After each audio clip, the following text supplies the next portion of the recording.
अनपढ़ रघु ने बीमा एजेंट के होश कैसे ठिकाने लगाए। एक छोटे से गांव में एक रघु नाम का किसान रहता था। वह बहुत ही गरीब था। खाने पीने का खर्च तक बहुत मुश्किल से चलता था।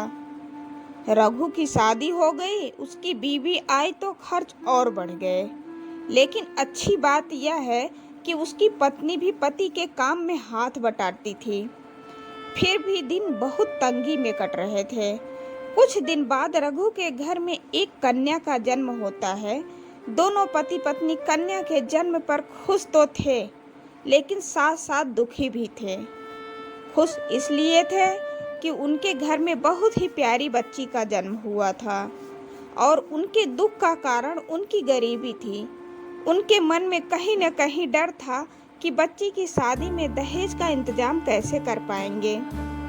रघु पति पत्नी मिलकर जी तोड़ मेहनत करके 10,000 रुपए किसी तरह इकट्ठा करते हैं, और उन रुपयों को गांव के ही एक बीमा एजेंट विनोद के पास यह सोचकर जमा करा दिए कि जब उनकी बेटी शादी योग्य होगी तो ये पैसे उनके काम आएंगे। देखते ही देखते समय निकलता गया और बेटी शादी योग्य हो गई। रघु ने अपनी बेटी के लिए योग्य वर देखना शुरू कर दिया। उन्हें अपनी पुत्री के लिए एक लड़का पसंद भी आ गया, जिसके बाद रघु ने बीमा एजेंट के पास अपने पैसे लेने गया। बीमा एजेंट ने उन्हें पैसे देने से इनकार करते हुए कहा, मेरे पास आपने कोई पैसे नहीं जमा कराए। बीमा एजेंट विनोद जानता था कि रघु कम पढ़ा लिखा है और बेहद सरल स्वभाव का है। वह आसानी से उसके चंगुल में फंस जाएगा। इसीलिए विनोद ने रघु को उसके रुपए जमा करने के कोई कागजात भी उसे नहीं दिए थे। विनोद तेज आवाज में बोला, आपके पास क्या सबूत है कि आपने मेरे पास पैसे जमा किए थे? क्या आपके पास इसका कोई लिखित प्रमाण है? विनोद की ये बातें सुनकर रघु परेशान हो गया। वह समझ जाता है कि विनोद ने उसके पैसे हड़प लिए हैं। रघु को काटो तो खून नहीं। उसने कितनी मुसीबतें उठाकर यह पैसे इकट्ठा किए थे। उसे समझ नहीं आ रहा था कि वह क्या करे। एक दिन रघु खेत से सब्जियां लेकर घर लौट रहा था। तभी उसके दिमाग में एक विचार आया कि उसे उस बीमा एजेंट विनोद की शिकायत विधायक जी से करनी चाहिए। हो सकता है विधायक जी इस परेशानी का कोई हल निकाल दें।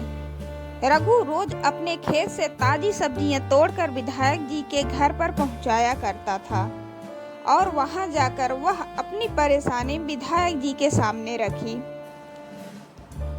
विधायक जी भले इंसान थे।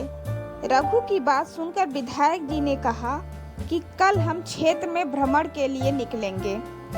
तुम उस समय उस बीमा एजेंट के घर के सामने खड़े हो जाना।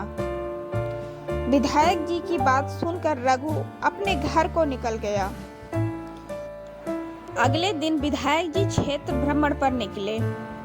क्षेत्रवासियों ने उन्हें फूलों की माला पहनाई। रघु विधायक जी के कहे अनुसार उस बीमा एजेंट के ऑफिस के सामने खड़ा हो गया। विधायक जी की रैली बीमा एजेंट के घर के सामने आई तो खुद विधायक जी ने रघु को बुलाया और उनसे कहा कि आप यहाँ क्या कर रहे हैं? आप हमारे साथ कार में चलिए। रघु, तुम तो हमारे घर के हो।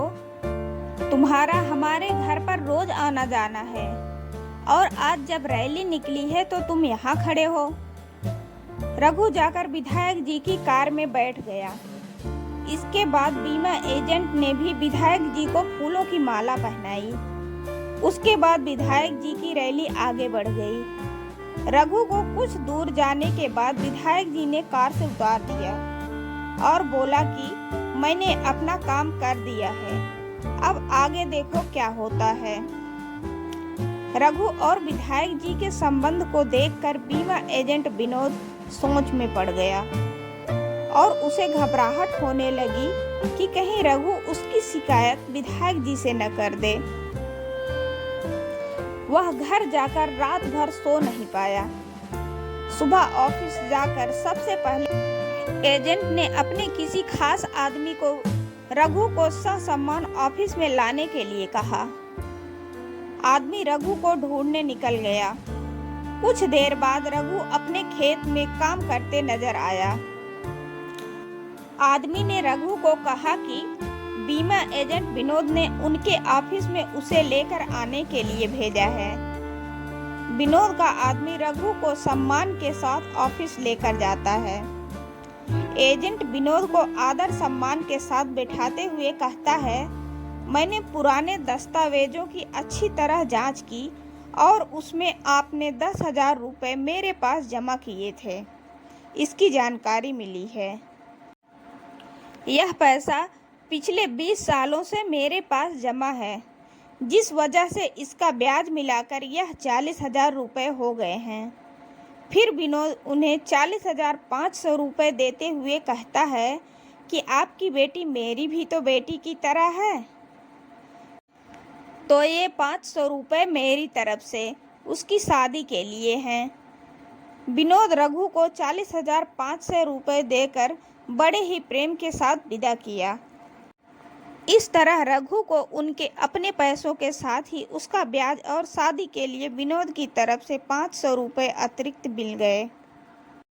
तो दोस्तों, आपको ये कहानी कैसी लगी कमेंट करके ज़रूर बताइएगा।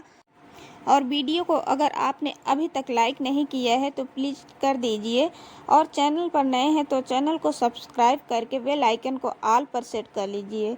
वीडियो को पूरा देखने के लिए आपका दिल से धन्यवाद।